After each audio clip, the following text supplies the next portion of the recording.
Anya here at Our Gabled Home, where I like to share tips for a simple, beautiful, healthy, and sustainable living. And today I want to share you how we use and care for vintage items in our home. So this is a 1910 home that we live in. It's a Victorian shingle style house. And we feel that vintage items, antiques, fit really well into this home.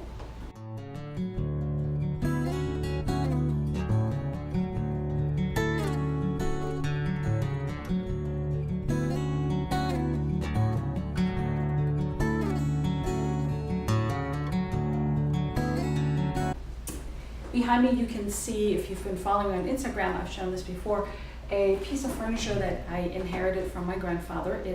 My grandfather was a forester, so he had several rifles, and this is actually a rifle cabinet where he stored his rifles upside down. Now we've turned this into a china cabinet, and it's just really beautiful. The detailing here, there's a matching table that we have with it, and yes, it shows its age. It's probably close to 100 years old. I'm not exactly sure how old, but it's just really beautiful wood, and we absolutely love having it here. And the next thing that I actually did find in another piece of furniture in my grandparents' place was this vintage china. So there is a coffee pot, a creamer, and then I have several sets of cups and saucers and plates. There is a stamp on the bottom of this teapot. I looked it up. It's a company that is no longer in business, and but you can find pieces on eBay. So this is what I've been doing. I wanted to see if I can find some more cups and saucers, because I have a lot of plates, but only 2 cups. No, I have 3 cups and 2 saucers. And so what I have on eBay is a search function for this company that I know what it is, and so pretty much every single day I get an email with items that are either related, and I found similar items. I haven't found anything that's exactly like that, and that's okay, because in the meantime we'll just mix and match our china, and hopefully I'll be lucky someday and find exactly this. This china is over 100 years old. This is probably made somewhere around 1865 to maybe late 1800s, so it's pretty old, it's pretty delicate. My pieces aren't in perfect condition, but that's just like our house. It's not perfect. It's I always like to say our house is like an old lady. She has wrinkles, and we love her for that. Now, these pieces I don't put in the dishwasher because it has gold plating. You can see that it has worn off a little bit, and it has black, so I don't want to wear down the colors on it and all the nice designs. So I hand wash it, but I like that. You know, it slows down, it makes you be a little bit more mindful about what you're doing, and also, you know, it's a nice change to this fast-paced world where everything is just really fast and really convenient. And I actually don't mind washing these pieces by hand, taking care of them and getting more life out of them. And then we use this silverware actually every day. This is our everyday silverware. I inherited it was actually forks and knives from another set of grandparents. And I went online and searched out what the type of flatware was called.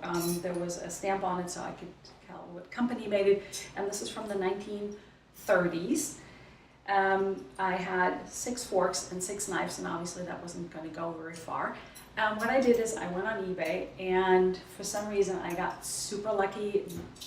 Just a few weeks later, I found somebody selling a 127-piece set with serving pieces and teaspoons and cake forks and dessert forks, and a lot of really beautiful pieces. And what happened was I missed the auction end, and the set sold. So what I did is I emailed the buyer. Somehow I was able to do that way back when. I emailed the buyer and I said, look, I have these pieces there for my grandparents. It's an heirloom. I want to see if there's any chance I can buy it from you. And he said, sure, I'll sell it to you for what I bought it for. And he sent the whole set to me, and since then I've been having the set, which is, I know, I'm so grateful and I'm so lucky and I'm so happy about it. And how do we use our silver flatware? Well, we actually use it every day, which is one of the best things you can do to keep silver from tarnishing.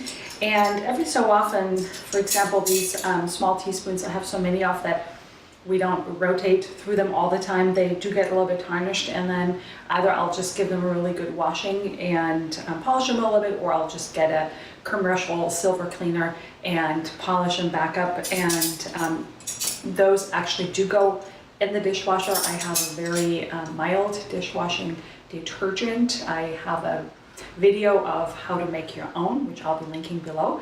But you can also just get a very eco-friendly, not very harsh dishwasher detergent, and that will be fine for your silver. Now, the thing with silver is that it is said to keep it separate from stainless steel. So what I actually do is, because the blades are stainless steel, I'll have the blades of the knives pointing down a little bit separate in the silverware basket from the rest of the completely silver, actually silver plated, but silver spoons and forks, so that the stainless steel doesn't touch the silver.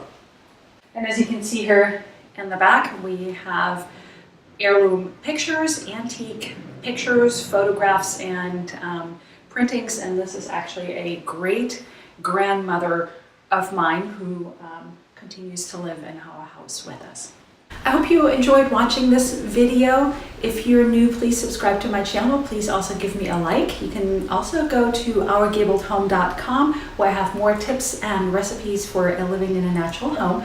Thank you so much for watching, and I look forward to seeing you here next time.